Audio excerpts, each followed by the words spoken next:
Welcome to Grade 1 View, the podcast for future CRNAs by future CRNAs, a partnership between AANA and Beyond the Mask. Whether you're about to graduate from a nurse anesthesia program, trying to get accepted to nursing school, or you're somewhere in between. This podcast is a resource and safe space for all things nurse anesthesia. We're your Season 2 host team. I'm Levi Davis. I'm Kelsey Muir. I'm Mackenzie Lane. And I'm Nicholas Alexander. So grab your Mac or your Miller, turn up your flows, and get ready, because this is Grade 1 View. Welcome back to Grade 1 View. I'm Kelsey. And I'm Levi. Whether you're deep into clinical, getting ready to graduate, or just starting to think about life after boards, that beautiful life after boards, this episode is for you. Landing your first CRNA job is one of the most exciting and sometimes overwhelming milestones in your career. And with so many opportunities available, how do you know which position is the right fit? So beyond compensation, what should you be looking for when comparing practices, evaluating workplace culture, and reviewing contracts? So today we're going to explore everything you need to know about landing your first CRNA job, from where to begin your search and what to look for in an employer, to navigating contracts and finding the right fit for your career. We're going to cover it all. And to help us do that, we're joined by two individuals who are helping change the way CRNAs approach job searches. We're excited to welcome Mackenzie Munoz, Director of Partner Success at MedGeo Ventures, a company that partners with AANA to run Motion. We're also joined by Tanya Hamlin, Regional Vice President of Recruiting at Jackson Physician Search, also a partner of AANA and Motion. For those of you that may not be familiar, Motion is AANA's career exploration platform designed specifically for CRNAs and SRNAs that goes beyond the traditional job boards by allowing users to explore opportunities on an interactive map, compare practice locations, connect directly with employers, and access career resources all in one place. So Mackenzie and Tanya, thank you so much for joining us. We're excited to learn more about Motion and just really help our listeners feel more confident as they navigate one of the biggest milestones in their career. So welcome again. So kind of just to start things out, really starting basic, can you both speak a little bit about your current job roles and your involvement with the AANA and Motion? My role is to work very closely with ANA to ensure that Motion is the career exploration platform that they've wanted to build it to be for our members, and really fills the gap in so many of the areas that we've seen in the healthcare job search industry, exploring different types of the job search experience, not just the job itself, but everything around the job, the school district, the walkability, rent prices, you name it. All of those pieces are pulled into Motion, and I work closely with Motion to ensure that everything is working well for their members. Yeah, wow, I didn't realize that the Motion had all of those other things. Like when you're a family looking to go somewhere, you can look up school districts and rent prices and things like that to plan your entire life. Like it's more than just a job search. That's pretty awesome. I think there's such a great trend towards a bit more of a work-life balance, and it's certainly needed. I know as CRNAs and SRNAs are jumping into the workforce, it's something they need to be considering, and Motion offers all of that. So it's a really wonderful resource AANA has built for its members. And Tanya, what about you? Can you tell us a little bit about what you do with your current job role and how that kind of interacts with Motion? Yes, absolutely. So at Jackson Physician Search, we actually partner to have our jobs posted through Motion. And that allows us to really convey to, potential candidates where a position is located in what geographic region, and drill down to all the specific information that they may find useful in their job search, just as Mackenzie just shared with us. And so we're delighted to be able to partner in that way to help individuals perhaps find the ideal job for themselves. And then I know we already kind of briefly discussed kind of in our introduction about Motion, but can you maybe just go in a little bit more detail about what Motion really is, kind of the whole encompassing picture of it, and maybe just some features that people might not be familiar with that they should be? Absolutely. So we understand really intimately that there can be a lot of anxiety around the first job search and transitioning from maybe training to practice, maybe moving across the country to be closer to family or moving across the country to be further away from family. All of those factors really come into play when you're searching for a job. And we've built Motion to help address all of those. We know that part of the first step in the job search is understanding what you're looking for. So it's important to find maybe 5 to 10 things that are important to you in your job search. Some of those will become more must-haves, and some of those will become nice-to-haves. But that's a really great place to start. Then visit Motion. Motion is the career discovery map created specifically for AANA by AANA that brings transparency, connection, and belonging to the CRNA workforce. So it is a complete picture of everywhere a CRNA can work, every employer across the country.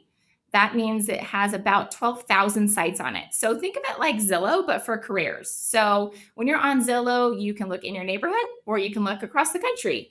You can see homes that are for sale now, homes that are pending and getting ready to close, and maybe a home that hasn't been on the market for years. Similar with Motion. So you can see of those 12,000 sites, as of today, there are about 670 sites that are hiring sites. They are green. They have a job opening, at least one, if not more than that, at that facility or at that site. And so that's an opportunity for an AANA member to engage with that site or that facility and apply to a current job opening. That's certainly the most traditional way to search for a job, but Motion opens doors far beyond that. So the other types of sites that you might find on Motion are future sites, is kind of what we call them. They are also green on the platform, but it's a great way to think of these sites as like a networking site. So in these instances, it means that an employer is live on Motion. They are working with Motion to kind of promote their facility. They don't have an opening now, but they do plan to have openings in the future, whether that's expansion, whether they're backfilling. They know that they will need to hire a CRNA moving forward. And so they are also live on the platform to be able to engage with members in that way. I would say that's a great way that Motion is different, because what are the chances that you are looking at a job board and the right job for you is on listed the same time you're looking? That's like not possible. Yeah. It always feels like you're kind of selling, right? Or you have to look for months and months because you just don't know if the big thing is going to be posted. So between these two site types on Motion, you really get a much bigger understanding of what could become available in the future and what's open now. The last site status, if you will, on Motion are great profiles, and we just call them like potential sites. So again, those are locations where we know a CRNA is employed, and we don't know a lot more than that. So AANA member is able to interact with that site still. You can fill out a quick little form and say, hey, I would like to know a little bit more about this location. It's right down the street from where my kid is going to school. We want to move to this part of the state, whatever it might be. Can you help me connect with this employer? And we'll do that on your behalf. We know that CRNAs are bombarded with employers reaching out, being recruited actively. And so that's information when a member engages with any of these sites, but certainly a great profile like that is all confidential and it's kept within your Motion profile. And then from there, we'll just use that the information you've given us and contact the employer on your behalf. And not until you give us your permission would we share that information with the employer. So it's another great way to just, again, expand your job search, really understand all of the opportunities that are available to you so you can make the most informed decision in your next step and in the next step of your career. I love that. Yeah, that was a lot. Like this offers a lot. I know, which I feel like obviously very undereducated about all of the features that Motion has. And that's really impressive. Coming out of school, there's so much to think about right now. Levi and I are about 6 months out from graduation and, we're trying to focus on boards. And of course that, job search is really looming. So it's kind of nice though, to also have people in your corner that can kind of help maybe take away some of the legwork of kind of doing that really intense search for you. Yes. And especially when like recruiters or like you go to meet people at like the networking events and then they have your information and it's like, boom, boom, boom. You're getting email, Yeah. contact, and you're like, and bombarded. But this kind of like puts it all into one place. Like you said, like Zillow. Like that was an Yeah. awesome That's comparison. I that. like Yeah, that that. really is. It's like the Zillow for anesthesia. I love that. So Yeah, I'm sitting there on Zillow every day looking like, what can I afford with my new CRNA salary? So now I'll go on Motion and compare yeah. the two. We'll dive into a few more of the benefits and features that Motion has to help you in that search, but it's fun to compare it to Zillow because everyone knows Zillow. I'm always checking Zillow. I'm not looking for a home, but I'm always checking just to see what's out there, see what my We're neighbor is just getting down the curious. street, right? Exactly. Exactly. We're all curious. Let's not lie. There you Yes. go. So I know that you were talking about like transitioning between jobs, or for us transitioning from SRNA to CRNA. Does Motion have any guidance on like what a CV, like prepping our CV or like interviewing with these certain sites? Is that something that Motion offers, or is that more of once you get involved with that employer?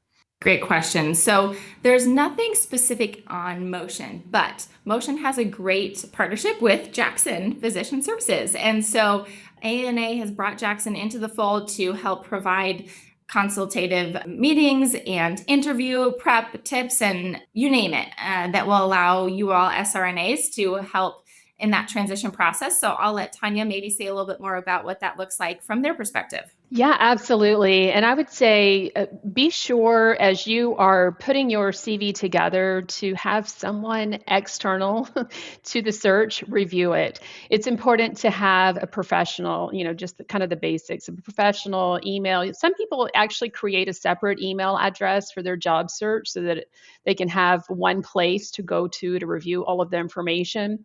But oftentimes, I've seen incorrect phone numbers or a typo in the email, and it just, I think if you have someone else review it, it allows for you to have an unbiased person just check for correct information.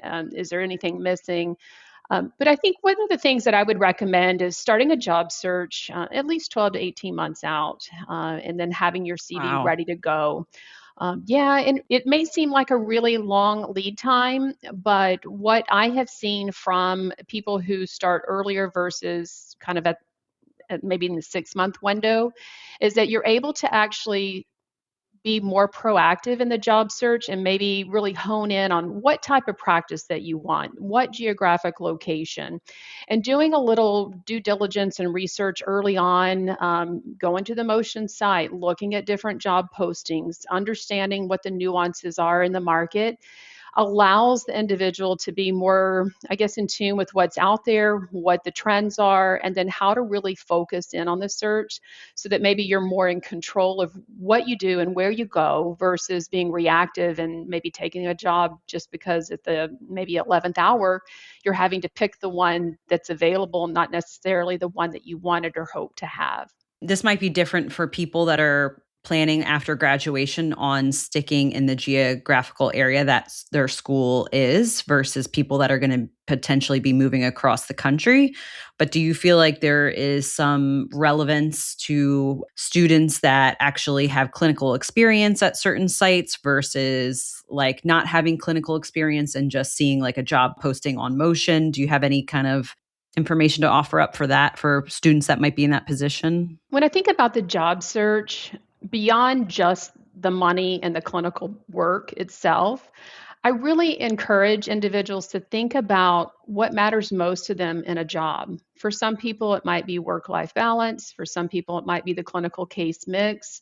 Others, it might be the type of organization, whether that's a large academic center or whether or not they have autonomy within their practice or if they're in a supervisory type model. So, understanding what motivates an individual will help them kind of pinpoint where to go and what to do. And oftentimes we recruit people to places perhaps they might not have heard of, but when they think about the things that they're looking for in a position, it checks most of the boxes. It can be a little bit overwhelming with the number of positions that are in the marketplace. I mean, CRNAs really are in high demand, and that's a good thing to have, but also it can be overwhelming because there are so many options. So how do you distill where to go and what to do? It's really focusing on what matters most to you in that post-training position. And then from there, being aware of the market trends in, say, that geographic area or the type of practice environment in which you would like to work. And from there, then kind of pinpoint where you want to go.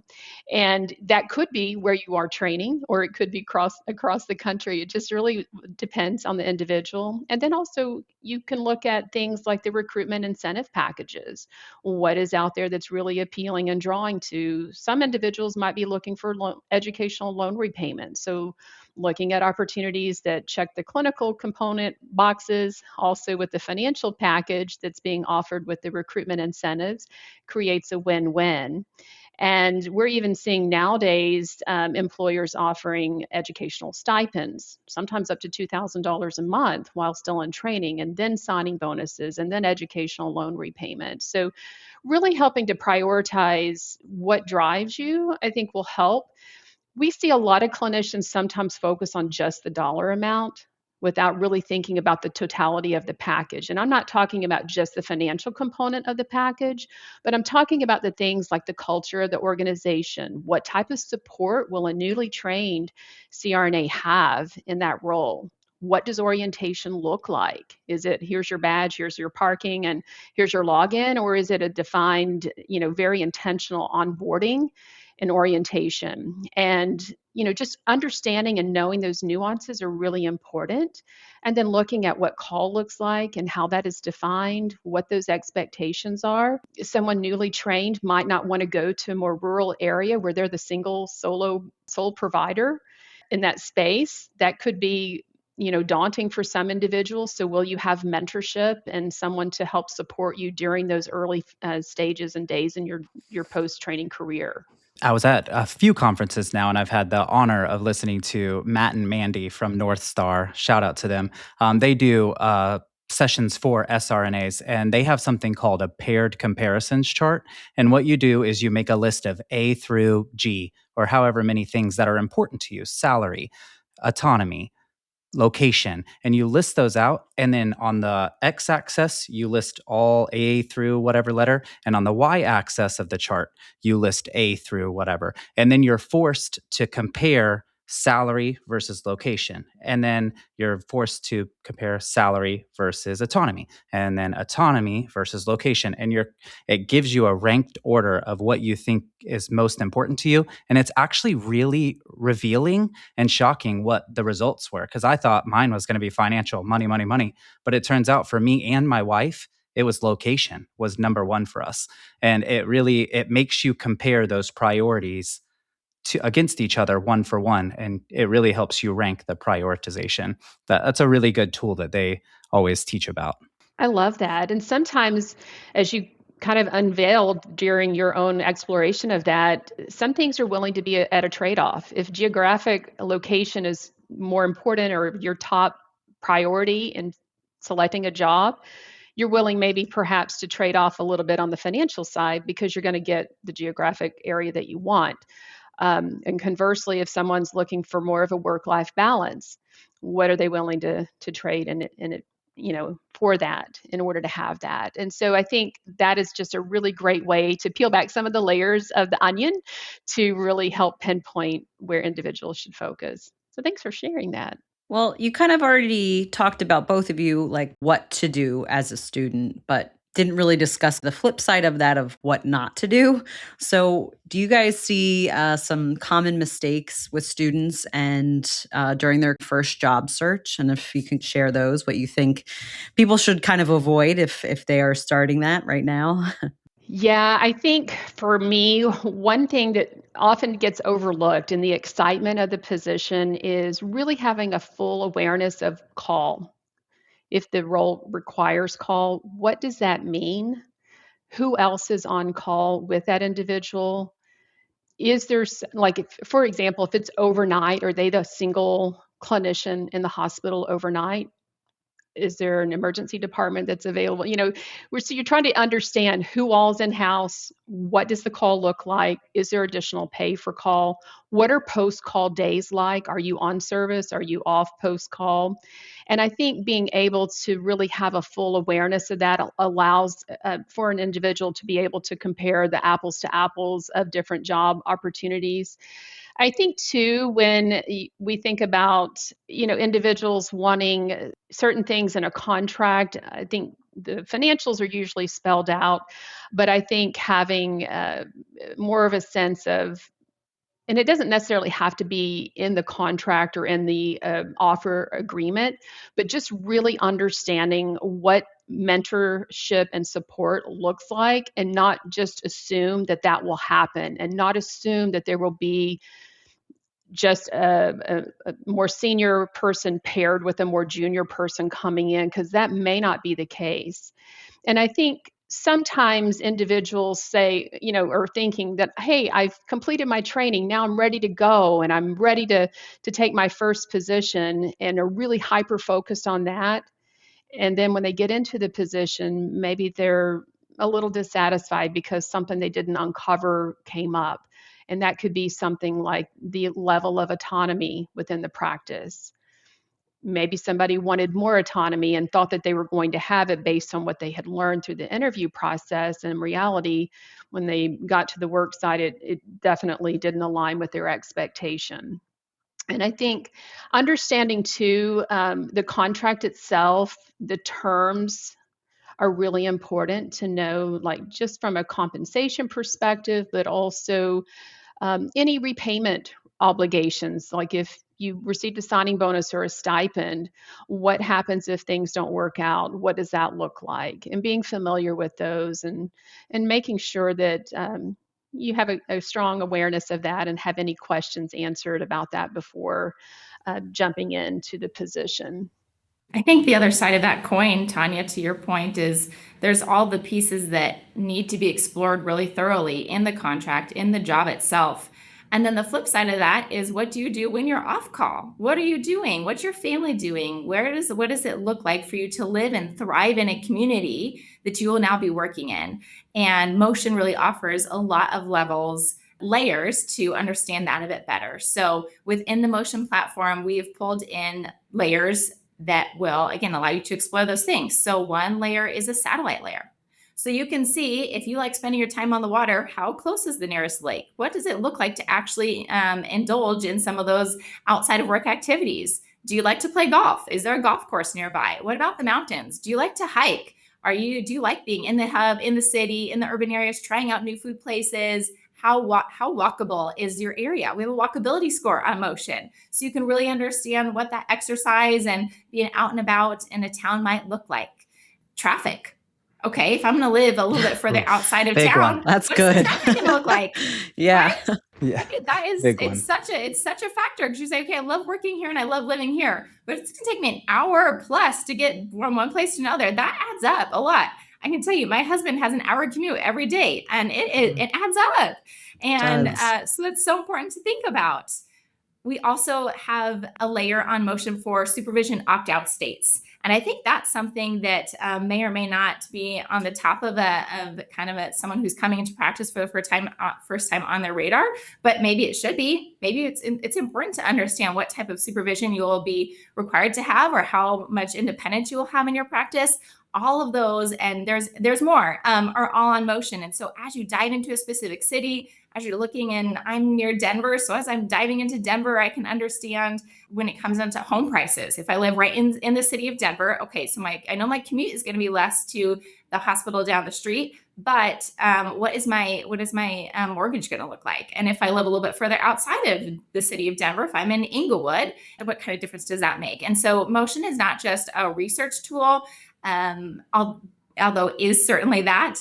It is also the place to then engage with those employers and say, okay, here are there 6 employers within this area that we like for the school ratings, for the walkability score. It has all these opportunities. Let me engage with these employers through Motion, contact them knowing it's a secure site. I'm not going to be bombarded after I send one communication. Everything is really kept private within the platform, and it allows you to do all of it in one place, which is really neat. But that's that thriving in the community. It's so much more than the job. Because you want to have a nice work-life balance, all things considered. I did. That's what I say all the time. I did not go through all this school to be working all those hours and not be able to enjoy the hike, enjoy the water, the boating, the snowing, all the skiing, whatever Northerners do up there. Well, it's so funny because Levi, I don't know if you were thinking the same thing, but Mackenzie, you're like speaking about all these, amazing, like you said, work-life balance outside of work activities. But I feel like I currently have 0 hobbies other than school. So I'm 0. really, really looking forward to it, getting to enjoy all of that post graduation. So that does play a really big deal. That means a lot to me. We're already kind of on the subject and kind of discussing motion right now. So for our listeners, if someone is logging into Motion for the very first time today, where should they start? Great question. I think some of it goes back to what Tanya mentioned, understanding what your must-haves are. And if location is high, that will drive a lot of your decision. You can, again, really search in the Denver metro area. And once you have an area of the country that you are interested in, again, most people know, even to Levi, to your point, you and your wife decided you thought it was income and money that was going to drive your decision, and it was actually location. I think a lot of people experience that. You're not alone.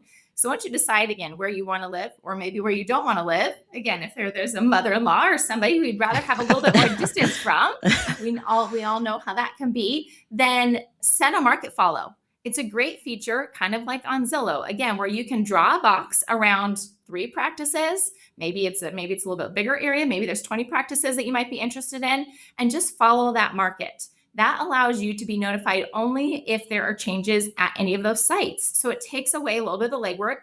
To your point, Kelsey, you guys are slammed. You don't have time for a lot of in-depth job searching. You don't have time to let alone do anything fun that you want to do, and you'll get there. But for the time being, you need to make the site work for you, and Motion does that. So you'll be notified if a new job is posted, if a new site is turned green that maybe was gray again previously, they weren't working with Motion before, and you'll be notified. And you can send as many of those as you like. And that's just a really great first step. Again, for someone who's first using Motion, take a look at the country, decide where a location, again, whether that's urban, suburban, coastal, in the mountains, where it is you want to really not just work, but live, and then start from there and set a market follow. That's the best thing somebody can do. And we can access this on the AANA's website. It's for AANA members, like already included in our membership, or is it something extra that we pay for? Great question, Levi. Yes, it's already included in your membership. So ANA built this specifically for ANA members. So it is an important member benefit, and it is so important for members to then use it.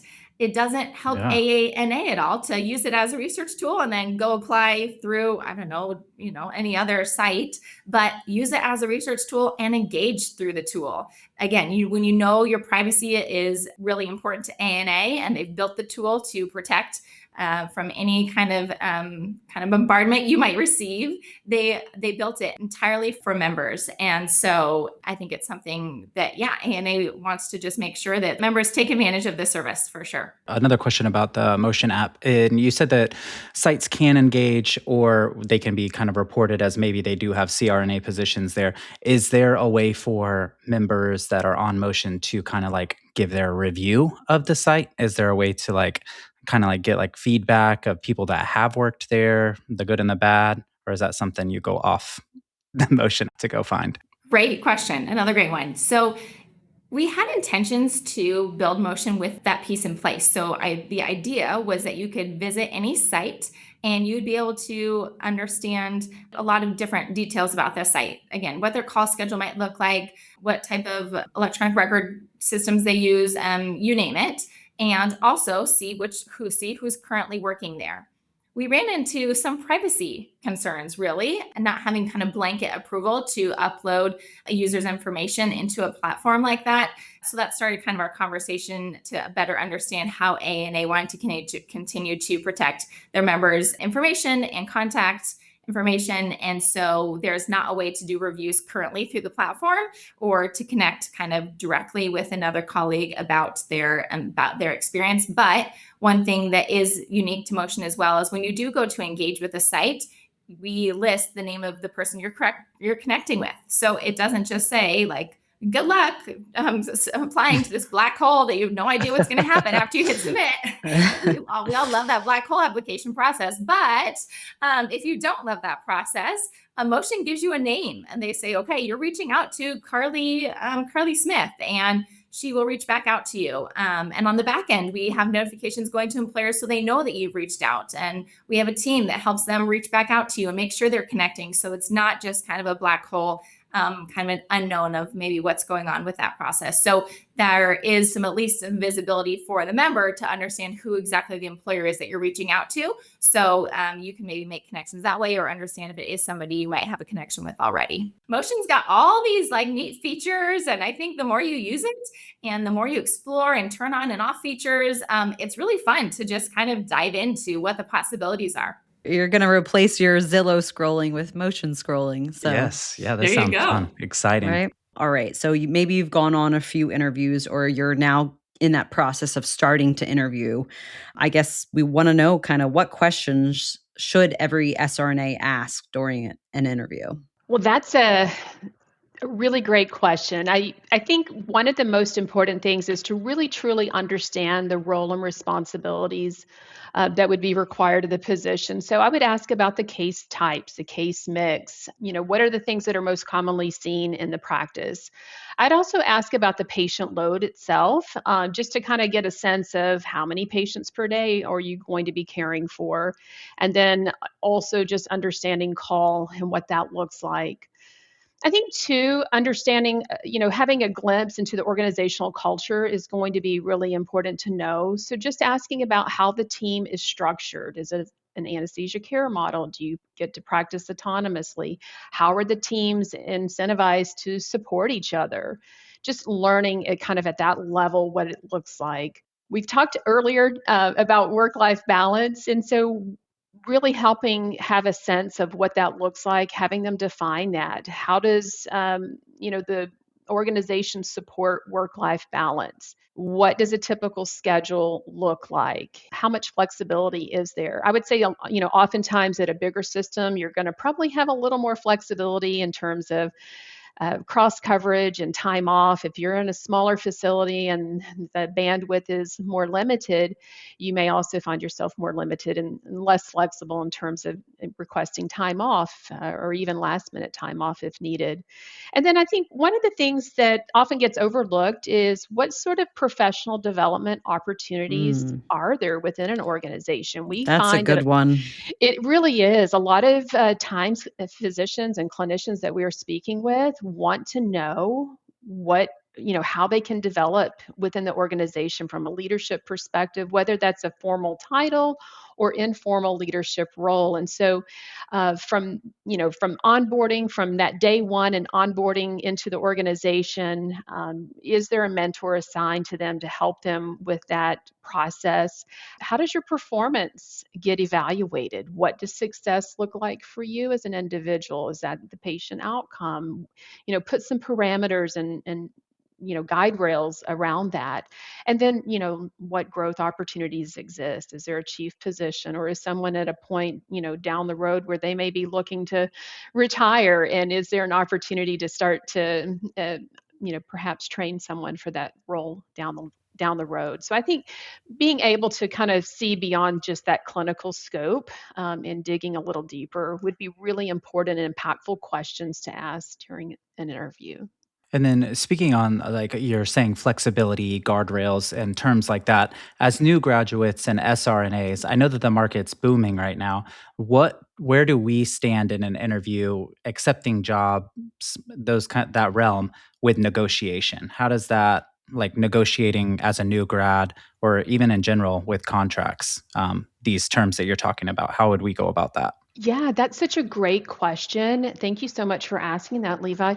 I would say in bigger systems, big university academic systems, and other large organizations that have a really a well-oiled machine, there's probably not going to be, if a whole lot of negotiation available in terms of that, because what they've done for one, they pretty much are going to do for all. But in a more of a community-based setting or a smaller hospital setting, there may be more opportunity and flexibility for them to be, more nimble and really help define what the scope and role looks like. And it doesn't hurt to ask the question. Once you hear the answer, then you can come back to them with, just your thoughts on, if you were to take this position, what would a day in a life look like? What happens if there are two of us on service at any given time and someone is sick? What's the expectation for coverage? What does that look like? Is there any additional compensation? What support will you have in that role? And I think it's not necessarily a negotiation point, but it's a deeper level of understanding within the role. And if there are things that you would like to negotiate into the contract or employment agreement, it might be things like what sort of continuing education stipend perhaps is there that you can use each year to get yourself, more professional development. I think that would be important. Understanding call and having that spelled out could be a negotiating factor too. So just keeping that in mind, sometimes depending on what those key drivers are for an individual into the role, that might be the starting place that I would use as a negotiating tactic. But just understanding the audience of who I'm working with and what flexibility that group may or may not have to support that. So if it's a private practice with a lot of bench depth, they may have kind of their tried and true and less flexibility as it relates to that.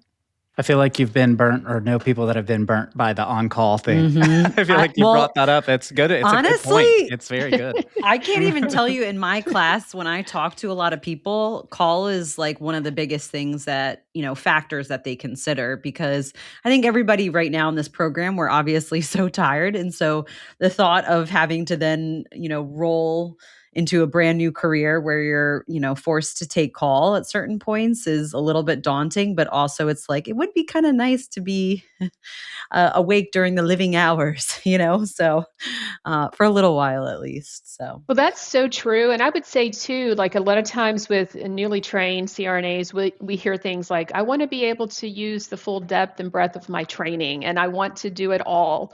And depending on the type of the center, some cases might not be able to be covered in that way. And so there might not be a call requirement, say for, I don't know, I'm just making this up, but maybe for obstetrics. Maybe that's handled by a different service. And so if someone really wants to have that in their practice, maybe they need to, kind of shift or pivot where they're looking for an employment opportunity so they can feel fulfilled in the role by being able to provide that service.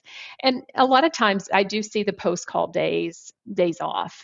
And, I know a few years ago I had a client that basically was paying full time for around 25 hours a week. But there was a lot of flexibility. It was like a 90-bed hospital, and they just had a really solid team in place, but they wanted to make sure they protected that post-call day off. And so there was always somebody on primary call, secondary call, and then the post-day call was off, and that rotation happened every 3 days or 3 or 4 days. And it just made for a really great work-life balance. And so I don't know that necessarily people get burned from it, but I think it's something to be keenly aware of versus not addressing the elephant in the room. Here on Grade One View, we love to do rapid fire questions. So Tanya and Mackenzie, get ready for the rapid fire questions. We're just going to ask you real quick questions, quick answers, and yeah, I'll get it started. So biggest interview mistake? Oh, I'll take that one. Showing up for an interview, I would say even for this role, showing up in scrubs. oh, okay. Yeah, I would Yeah. dress business professional. I would, Okay. depending on the organization, I would definitely, be full on professional for the role. I can't tell you how many times I've seen people just show up way too casually, and it just seems like they're not really taking the position seriously. So that would be my biggest one. Yeah, just because you wear it in the OR doesn't mean you're going to be wearing it to the interview. But that does mean that you're going to have to wear that bunny suit if you do get to tour the OR for your interview. Right. Mackenzie, your answer? I was going to say showing up late. There's nothing worse than making a bad first impression. So it's the outfit and it's being on time, if not early, right? And showing that you're taking the interview seriously is so important. All right, next question. Most underrated job benefit? I've had several really great clients that have had really impactful, just phenomenal matches to their retirement plan. And while the individual might be looking at the benefit itself, not considering or factoring in that match over time is leaving money on the table. And so definitely encourage people to take a look at that. I'm going to harp on the call schedule. I think that's something Tanya's made so clear, but you've got to be able to enjoy your life and enjoy life outside of work. You've worked really hard to work, but don't work your whole life, right? And so make sure that there's a good balance there. Very good point. Very good point. This one will be for Mackenzie. Most underrated motion benefit. It's the layers. I tell you guys, the layers are so great. That's where all of this information is hidden. And it's got the little layer image kind of next to the search bar. That's where you can find out, like, and again, the supervision opt-out states, walkability scores, average rent, average home prices, satellite view, you name it. It's all under the layers. So definitely check out layers. Layers. Like an onion. Yes. All right. Biggest red flag in a job posting? I would say being vague. There are some job postings that are they just don't have, you can tell really quick. They just don't have a lot of detail to provide. There's not information on call, on the benefits. Just so many things you can tell pretty quickly. There's some robust job openings out there, and those are the ones you want to pay a bit more attention to. Good one. One word to describe today's CRNA job market. On fire. Yes. Love to hear that. I was going to say Wild West. Ooh. Perfect. Okay. I like that. Don't know what you're getting into, but it's wild and it's fun and new adventures ahead. Yes. Again, Mackenzie and Tanya, thank you so much for sharing your expertise. I think this conversation is going to help a lot of students feel so much more prepared as they start searching for that first CRNA position. I know I'm going to go on and start looking at these layers. Immediately. And if you're getting ready to graduate, or even if graduation still feels a long way off, now is a great time to start exploring. According to Tanya, if you're 12 or 18 months, get it started. So the earlier you understand the job market, the better prepared you'll be when it's time to make one of the biggest decisions of your career. And thank you again so much, Tanya and Mackenzie, for joining us on both. Grade 1 View. Thank you for having us. Levi, when you look for it, it's right at the top of the ANA.com homepage. It says Motion Career Platform, and that's where you need to go. So check it out. The links will be available to our listeners here on our podcast, and you can learn more about AANA's Motion platform and start exploring opportunities through the AANA Career Portal. Motion is available to AANA members and includes job listings, employer information, career resources, salaries, dog parks, lakes, hikes, all these incredible things so you can have all the tools to make an informed career decision. And thanks for listening to Grade 1 View yet again. If you enjoyed today's episode, be sure to subscribe, leave us a review, and share this episode with your classmates and fellow SRNAs. Also, feel free to connect with us on our Instagram page at Grade 1 View Podcast, and we'll see you next time.